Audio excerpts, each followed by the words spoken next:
Hello everyone. So today we got a nice modulus slash induction problem. So we're supposed to prove that n times n squared plus 5 is always divisible with by 6, and that is of course integers n, but that's kind of obvious. So yes, I shall do this by induction because I think that's the fastest way. So the base case, n is equal to 0 obviously works because 0 is divisible by 6. So n is equal to 0 obviously works. So therefore we assume, we make this our induction x assumption, and now we shall prove it when n is equal to n plus 1. So what do we have then? Okay, so we have the exact same expression, just becomes n plus 1 times n plus 1 squared plus 5.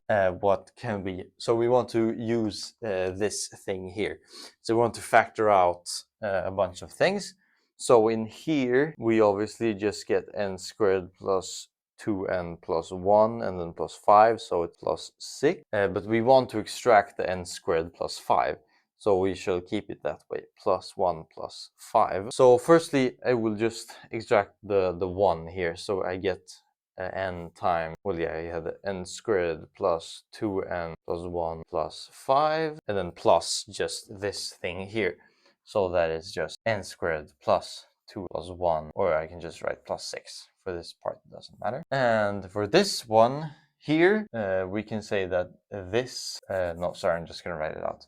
Okay, so here, as I said, we extract the n times n squared plus 5. So we just get, well, yeah, as I said, n times n squared plus 5, and then plus n times 2n plus 1, and then plus that thing, of course. So it's n squared plus 2n plus 6. And now we know that this thing here, modulo 6, we can just erase that thing. And then we're left with all of this, and we're just going to expand the brackets. So we have 2n squared plus n plus n squared plus 2n plus 6, which is just equal to, okay, so we have 3n squared plus 3n plus 6. And this modulo 6, the 6 always obviously just disappears. So therefore we have left, okay, we have 3n times n plus 1.